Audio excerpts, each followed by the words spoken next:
Yeah, I'm in the corporate intelligence sector. Basically, it's just compliance. From my side, we mainly support internal compliance units in mostly financial services, your banks, your asset management, private equity. They have their own internal compliance unit, but whenever they onboard clients, we the guys who do what you call a background check, but it's more enhanced. They call it enhanced due diligence, which is a series of reports that you could write on an individual or company. And basically, you're just digging through anything you can find on a company or person and sort of presenting it in an intelligible manner for the client to be able to see what risks they face. First thing is it's just a variety of reports that one could write. You're not necessarily boxed into a certain region. I could be writing a report that's Asia focused, that next week it could be a report that's more Europe based. So it's sort of touched on every aspect of what I studied in school. You don't always find that that's the case. You can go to university, do a degree, and then you get to the workplace and they require a different skill set and you're having to learn things from afresh. But in my case, I've been fortunate enough to land in an industry that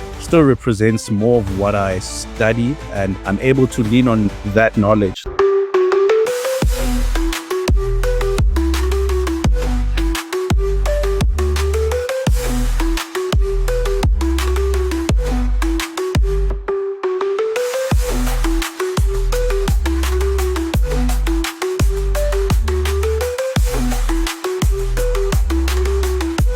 Ladies and gentlemen, cyber heroes and cyber fans, welcome to another episode. As you know, I'm your boy, Mr. Fingers, the one and only that cyber security guy.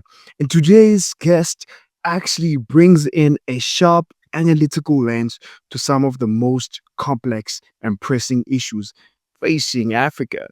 But I want to tell you a bit more about this special guest. We're actually honored to be welcoming a good friend of mine. Actually, I grew up with him from childhood. He's a seasoned intelligence expert, researcher, and also a leader with a deep background in corporate intelligence, political risk, media monitoring, international relations, and policy analysis. With over 7 years of experience in the global security and investigation industry. Now, this particular person has carved out a unique space where academic depth meets real world strategic insights. Not only that, currently he's serving as a head of Africa at a particular company. He leads intelligence teams with the support of multinational decision making across risk heavy environments. Not only that, from understanding political shifts and also regularly changes to mapping reputational risk and also regional instability. In his work, he plays a very crucial role in helping companies and also institutions to navigate unnecessary on the continent. He holds a Master's of Art in International Relations from the University of Wits and previously worked for a very big cybersecurity company before, where he has served also as a senior researcher. This is where actually his career started. And that made me so interested in knowing him because this guy, he's a very good researcher. Ladies and gentlemen, please help me welcome my good friend Ntlakanipho Zulu. Welcome, brother. Wow, man. What an intro.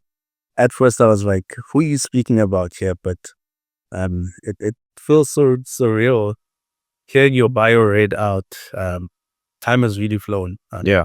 I'm really glad to be here.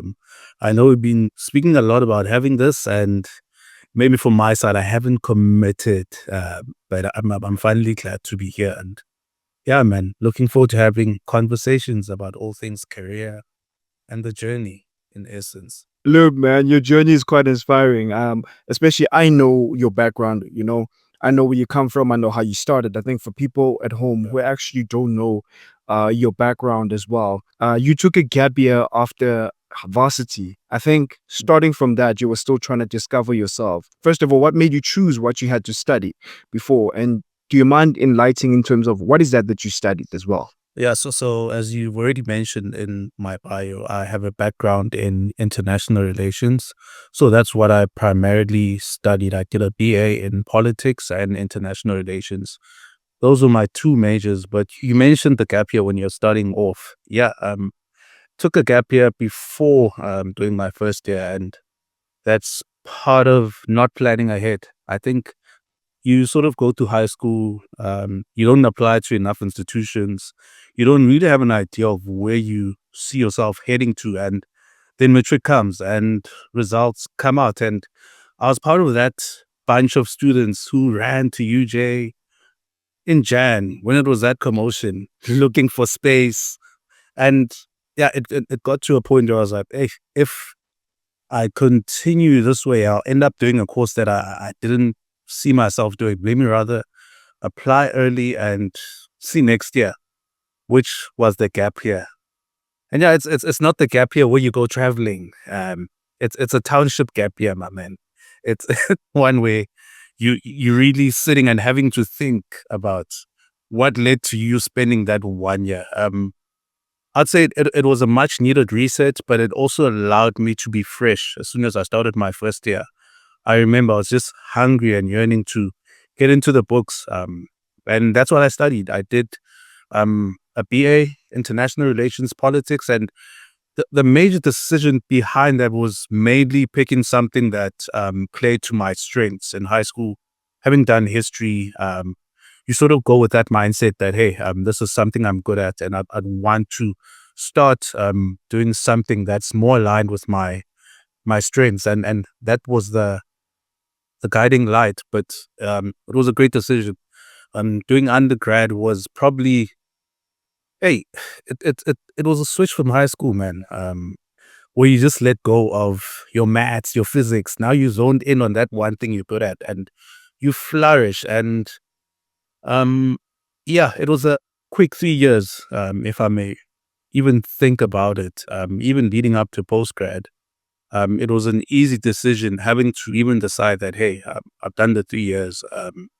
Let me just go further. Because anyone who studied politics and international relations will tell you that it's one of those courses where I feel like everyone should um, do to some extent. We all need that political knowledge. Politics touches every aspect of our lives, and even if it's a crash course, nyana nje, but it's one of those courses that I think are very vital. And I was so honored to have, yeah, being in that space. And you're obviously surrounded with a bunch of intelligent people who will put you to your paces, and you're able to sharpen each other. But yeah, that was my background before pursuing postgrad. Very interesting journey. How do you think that postgrad or, studying public relations has changed your way of thinking to where you are right now?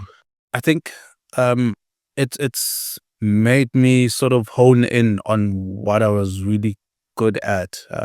When you start the journey, you just go to school, and it's a case of you have all these options. You can choose majors and sort of pick courses, but as you go along, you sort of find your area of expertise. You're sort of forced to identify what works for you. And it's through those choices, whether it's through picking subjects or picking what I needed to specialize in going into postgrad, it forced me to sort of interrogate, what do you really want to do with this course? Because it's quite easy. You do a degree and you're expecting that at the end of this, hey, I'm going to have a job available. But it sort of forced me to be intentional about how I was going to use the degree. And yeah, that's the major key takeaway.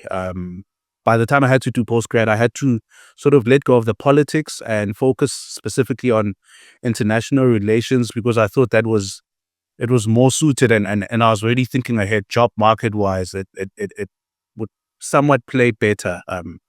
Finding myself where I am, it was the right decision at the time. And You have. And thank you so much for that. It makes me think as well in terms of what drove you to, to get into research and to become a researcher and working for a cybersecurity firm. And before, obviously, we get to that, I think I want to know, while you're going to be answering that, what exactly were you doing? What type of research were you doing?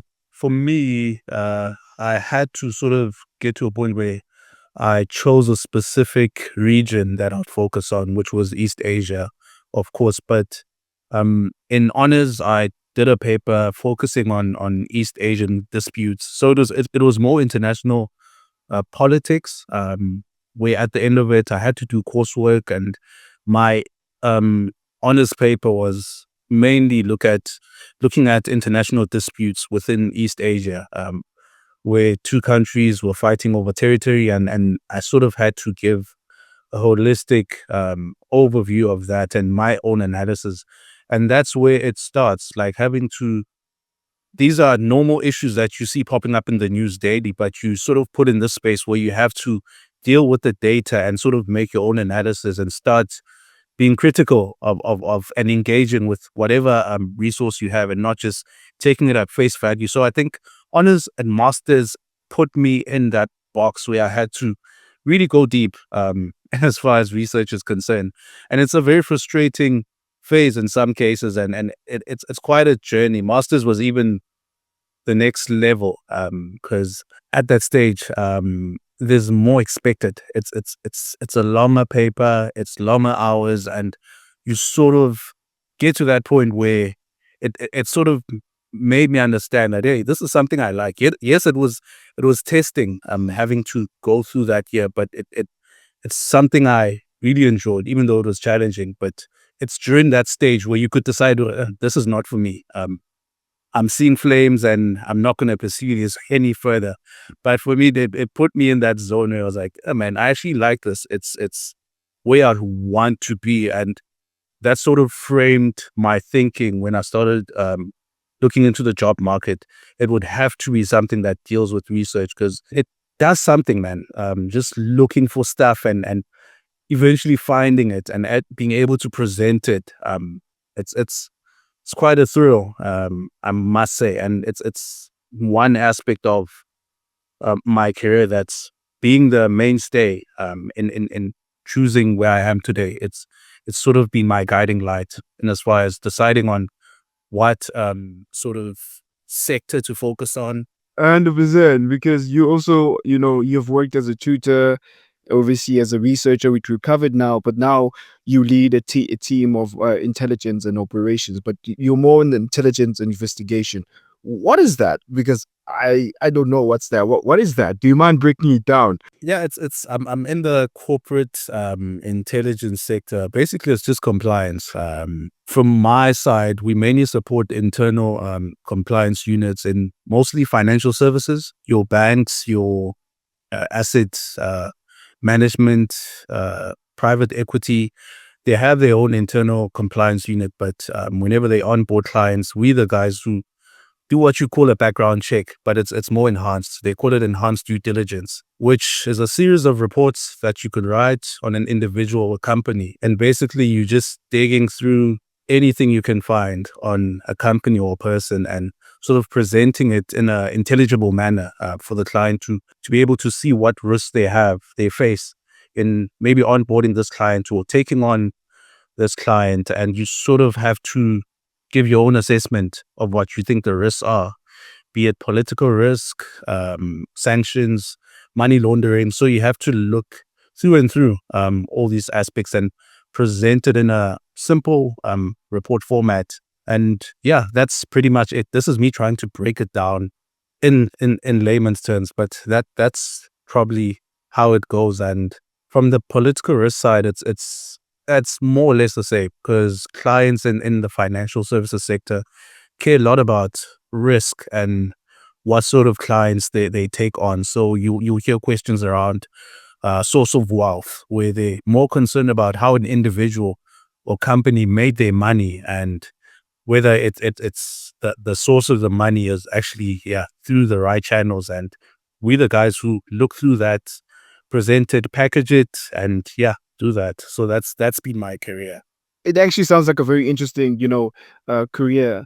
What are the two or three things that you enjoy about it? Because it sounds really fun, man. The first thing is it's just a variety of reports that one could write. You're not necessarily boxed into a certain region. I could be writing a report that's Asia focused. That next week it could be a report that's more Europe based. So it's sort of touched on every aspect of what I studied in school. You don't always find that that's the case. You can go to university, do a degree, and then you get to the workplace and they require a different skill set and you're having to learn things from afresh. But in my case, I've been fortunate enough to land in an industry that still represents more of what I studied, and I'm able to lean on that knowledge. So that's the first thing I enjoy. And obviously the second part is just research, man. Finding stuff on people. It's always exciting, especially those tough ones when you eventually crack it. And hey, man, there's that fulfilling feeling of yeah. I've been searching and searching, and I'm able to sort of present a report in the best way possible. And yeah, it could be a bad thing when you think of the fact that in most cases it's bad stuff that we find. It's not like the client is concerned about um, all the good a company or individual partakes in. Maybe a bit of philanthropy here and there that they might be concerned with, or are they dabbling in any like foundational stuff? Are they a donor to anything? But primarily it's the bad stuff, my man. I know it sounds bad, but yeah, bad is good in these streets. I mean, for people who, for example, who never studied what you studied, what advice would you give to somebody who's saying, "Hey, Ntlakanipho, I'm actually loving this interview. I want to do that, but I didn't study international relations. For example, maybe I'm a teacher, or maybe I work in a, let's say, in a firm, or I'm a security guard, but I think I'm very good in research, or I might learn how to do research. I think what are the top skills do you think? Because since now, obviously, you're head of Africa and you're in management, and you've interviewed people, you know what's the do's, what's the don'ts, and you know what skills you're looking for. Mm. What are the top skills you would say that a person has to build and have? That's a loaded one. But I found that there's a I know, I'm sorry. barrier. Yeah, yeah. There's quite a barrier to entry in this sector.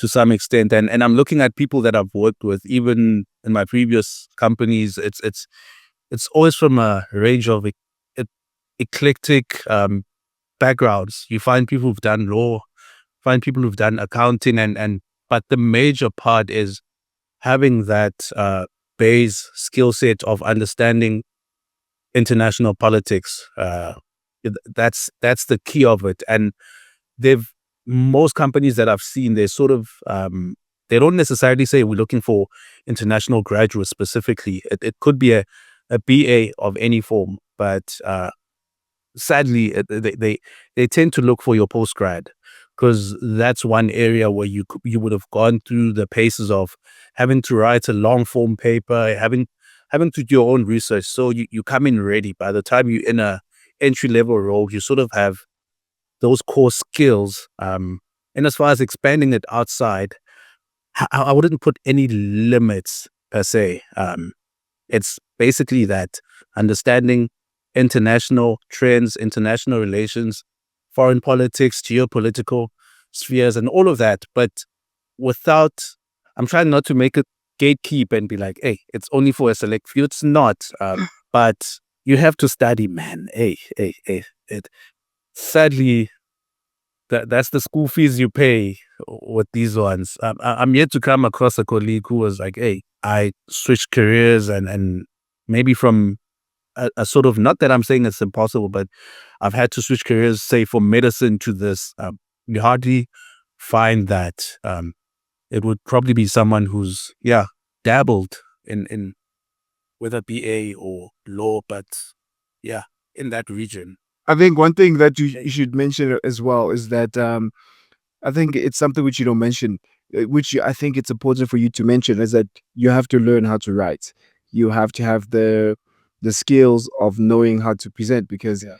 I've seen you writing essays, bro. Like, because now there's the help of AI, but I think you need to tell people in terms of how how how does that work? Because I remember you were telling me that sometimes they don't want you to use AI, and you need to write certain things obviously by yourself because they can see if you've used AI. Do you mind explaining that? Because that's so interesting when you mentioned that last time. I guess now that we're here, we've sort of seen it coming. Like even in my first role in this industry, I work in media monitoring, which you could say used artificial intelligence, because in that role we sort of relied on a tool that would use natural language processing and machine learning to sort of extract news alerts from news throughout and sort of give us categorize them. And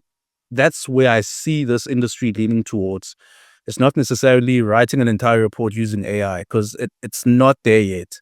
And one of the major flaws in having to rely on that, especially from a research perspective, um, you'll come across a lot of false positives. False positives meaning that it's not at that stage where it can directly pinpoint whatever you prompt. It might give you many alternatives. Say you're searching for a name and there's 7 boikokobetos that pop up. We call those false positives because one of them is the right one, and that's one thing I've seen with using these tools. Hence, I'm somewhat defending my job here and saying, hey, it needs that human analysis at the stage, but at the same time, it needs someone who's able to also use these tools to better their day-to-day working. It's at that stage where I feel as though people in my career have been sort of seeing that things are moving towards this point, and we've tried to sort of integrate those tools to assist us in our research, but not from scratch. Just prompt AI and be like, hey, just do the things, because you're dealing with clients who really expect you to have provided that extra analysis, and that's where we come in. But the tide is changing, and it's been a long time coming, especially in the compliance industry. We've seen that it's gonna have to get to a stage where we we leverage AI to make our job easier. If a report takes 5 days with AI, it could cut down that time. If we're able to apply it properly within our processes and integrate it, but also having to provide that human analysis, because I feel as though that's what clients tend to pay for. They want that human touch. They can tell when you've just put something through the motions, and you could do that at a lower scale. You have reports in the industry that are sort of your lower level reports where you can input a name and it will tell you whether a person is politically exposed or under sanctions. Those lower level risks that you just need to put through a tool. There is that level, but there's the deeper level where you need a deep dive. And to some extent, you might need someone to go into a specific country and source information manually. Because when you think of AI and the industry that I'm currently heading, which is Africa, a lot of where we get the information, a lot of these countries don't have your online corporate registries. We haven't gotten there yet. Still paper. Things are still being filed. So if you're looking for certain information, you would need someone on the ground.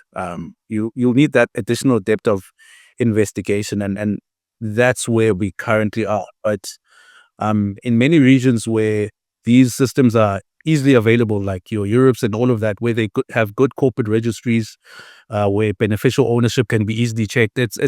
I see it being a good thing.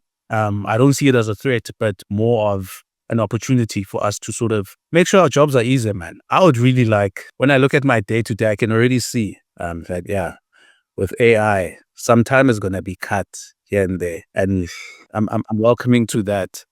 But at the same time, it's that double-edged sword. It's going to cut time, meaning, hey, maybe more work for us. But let me not ramble on. Let's not go down the rabbit hole of AI, because, hey, we'll be here the whole night, Chief. And what are the misconceptions that you think people have about your job or what you do? It's people thinking that we basically spies. Like from listening to me describe what I do, it's easy to assume with him. And so you're all spying people and write reports on people. Whenever I've had to explain that to someone that this is my job, that's usually the response I get. And maybe it is, but when you think about it, these are institutions and individuals who sign the T's and C's. You go apply at a bank, you're opening an account. There's supposed to be checks. You do sign that, hey, I acknowledge that my information, there'll be a background check here and there, and a standard procedure. So you could say that's the misconception. Um, we spy, but ethically so, and we're using information that's publicly available, man. It's not like we tell you and we get a PI to just be there scouting you or anything. It's information that's publicly available, and we sort of having to package it in such a way that it speaks to the needs of our clients. It could be from your social media. You're in cybersecurity. As human beings, we put so much of ourselves out there, be it social media, be it whatever, and that's where guys like me, we have a field day with that information. It makes our job easier. Yeah, there's lots on you out there. So we're not. People can hear. People can hear. If you post in real time and you post everything about your life, they're able to get information about you. Well, you can hear it from the horse's mouth, not me. It's there, my man. You can just do a lifestyle audit on someone. We see you are posing there on a yacht. We can, yeah, connect the dots and because it speaks to a layer of what we tend to look at in my career, which is a source of wealth analysis, in which you would sum up a person's assets and give a valuation of how much you think they're worth, similar to what Forbes does, but we sort of having to look at everything that you own, from shares to, because this is information that's there. You sign up in corporate registries, um, in SA, opening a company already. Your information is there, man. It's just a matter of us looking it up, packaging it nicely, and saying, hey, this is who Boy Kokobetso is. He drives this car. He lives in this house. Here's the title deed. The house is worth this much. And putting that together, and you'd find that maybe let me speak it into existence. Yeah, you're a millionaire there. And Mama, thank you, brother. and you went to Switzerland. You there. And you want them to manage you with your wealth, private wealth. And you're stating that you have a net worth of 10 million. We the guys that they get in touch with to be like, hey, here's Fano here. He's saying he's worth this much. Can you verify and even check how he made this money? How did he come to get to the stage? And whether it's clean money at the end of the day. And you'd find in our research at times, hey, you said 10 million, but when we're piecing all of this together, it's 500,000. You lied. It's 1.5. And then the client is like, it makes their decision easier. But in most cases, it's mostly high net worth individuals who you already know if you go into these jurisdictions and opening accounts, there's a level of wealth that's there. So basically, the initial question was misconceptions that people have about your job, and you just mentioned that all these things, right, about how people think about your job. When you try to explain it in the most simple terms, because I feel like with my job, same. When I try to explain it to people in the most simplest term, people always say to me, "Oh, you are a hacker. Eh, you must hack in my Facebook." And I'm like, whoa, I am not a hacker in the way. I'm not a hacker. I'm like, I protect systems from being hacked, and over God, I watch them. But also, one of my job entitles that I need to search in the environment if the hacker is in the environment. That's also one of my titles. I do that. So that's basically part of my job that I do every day. And then people will be like, oh, which means you're not the hacker. What are you? You're useless. And I'm like, "The heck?" So they're sort of expecting someone in a dark room typing code and hey, yeah, I can understand the misconception. And thing is, it's something that you do day to day without even thinking about it. Like it trips me when somebody asks, what do you do? And now I have to break it down and I'm like, hey, I do this daily. It's such a like asking someone, how do you drive? And yeah, you change gears, my man. You start the car and now you're having to explain, oh, put it in one and all of that. It's exactly that. But that's the major misconception, that we spy. And even that, it's ethical. It's ethical. If you are to call it spying, it's ethical spying. It's things that you've signed off. You open accounts in these institutions and you do sign off and you give us permission to look through your information and all of that. And that's where we come in. But even from our end, there's the responsibility to do it ethically. So it's things like when we do write these reports, we're not allowed to pay in people for information. We're not allowed to do that. So it also matters from our side how we get that information. It's not through bribing someone. Hey, can you give me dirt on Wikokobets? Or it's having to go through the right channels and access that information as ethically as possible. Because we in compliance after all. You getting caught in such a scandal could easily just, it can make or break a company. And there have been cases where major companies in my industry have been called out for that. So yeah, we're having to navigate that. Nice, man. Nice.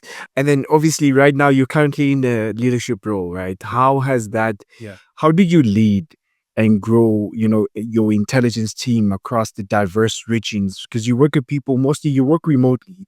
You don't work in the office. People don't know that. So you actually work Yeah. remotely.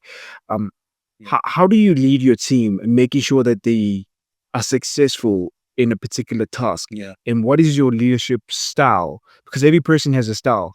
I want to get an understanding from that feeling. What is your leadership style, and how you're able to lead a team that's working remotely because everybody is in different regions? How do you go about doing that? Yeah, that's a great question, and it's tough. Having previously worked in a more hybrid face-to-face setting and now switching to remote, I've seen the challenges. You're not engaging with these people in the office. You're not at a face-to-face um, level, and especially when it's a global space now, you're having to deal with people from different backgrounds, different cultures, different everything. Could even be languages, and you're having to work and collaborate on many levels. But the key thing for me, I think my leadership style has maybe to sum it up, I'd say I'm more of a servant leadership. Yeah, I take it all as I try to serve those that I lead and relate with them on that level. It has its pros and cons. Um, at times you have to, hey, put your neck on the line as the manager and sort of take one for the team. Because it's so much harder when it's a remote setup and you're having to learn people's skills. Yes, it's one thing to see their work, but to relate to them from a personal basis and be able to apply a servant leadership style where you essentially have to know the person and their workload as well as the personal stuff. You're sort of having to have a holistic view of them and not see a person as a robot who just gets to work and types a report and leaves. But if there's cases where, say, the performance is affected, you need to have gotten to a stage where you understand this person's personal setup and whatever they're dealing with at any stage, whether they have high morale or they're going through a tough time. It's one of those things that make it so much harder when you're working remote. But I've I feel as though I've had to rely more on regular check-ins and check-ins that are not work based. That's sort of my style. I've implemented that a lot. Speaking to the person because it will give you an idea of where they are work wise and engaging with them also at an intellectual level. The fortunate part is that I work with people who studied something similar to what I've studied, so it's easier to understand what excites the people you lead and work with, which is global affairs. That will always be an area where you can draw them in and sort of, yeah, find that common grounding. But it's quite challenging, man. Remote. I have a friend of mine who teases me. He's like, "Hey, um, uh, we're not really managing since it's remote. Managing is when it's face to face and you can see the person. When it's online, we are just having Slack meetings and not really managing. But there's so much more that comes with that. It comes with giving a person feedback, knowing their progress, mentoring and guiding them, even with reports, having to be that go-to person if they have any question, if they're even finding it difficult with any report or jurisdiction. You always have to be that safe. I wouldn't want to call it a safe space, but yeah, a person that they can bounce ideas on and sort of give an objective perspective. Because having been on the other side where you're an analyst, it you need someone who's been in your shoes, but has that additional layer of experience and decisiveness in some cases, and that's what I feel I've been able to do as a leader. It's been servant leadership. You could argue that corporate is tough, man. That sort of leadership style where you people centered. It's it's not quite common, especially when you're chasing a bottom line.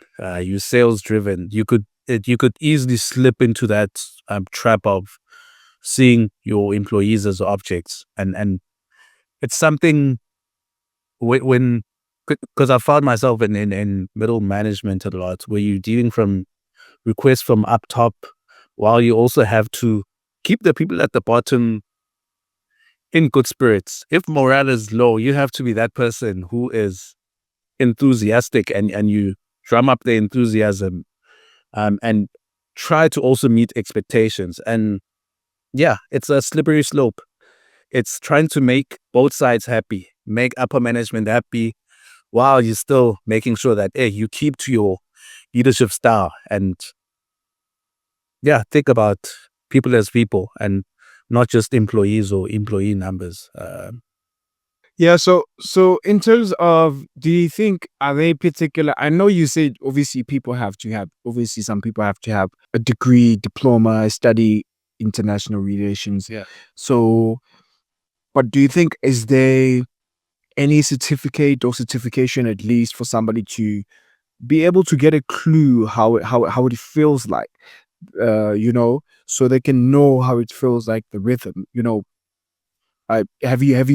came across any certification so far? Because I think this is leading to a question of, how do you stay updated beside reading the news, right? Because as you mentioned, there's new technology, new stuff happening. But yeah, are there any certifications that you would recommend that people can do, or certificates that you can recommend that people can check out as well? Yeah, from our side, it's not necessarily certification, but from my perspective, you'd have to you can do a certificate in compliance as a money laundering specialist. There are institutions that offer that, and it in some cases it's harder because they also have their own barrier of entry where they want someone who has experience in this sector and someone who's upping their skill set. They're already in the industry, but it's sort of like what an MBA would be in business, but for compliance. So you can do those courses, and it does really help you to get a foot in the industry. But we're not an industry that's more certification led. But I get your question. How do we keep abreast of the many changes in the world? And obviously things are changing rapidly. But for us, it's mainly zoning in on trends within the financial sector rather than say I'm not in political risk. By the way, I've long left that area. I'm more in the corporate stuff. So what we would be interested in is like your compliance regulation in the EU and in many jurisdictions that we cover. We're mostly concerned about that, the changing of laws and how that affects how we view at things like sanctions, money laundering, whether a country is grey listed, or yeah, those are the trends that we sort of try to keep abreast of because they affect our day-to-day work, and it's an area that you need to really keep your eye on the ball because things change quick.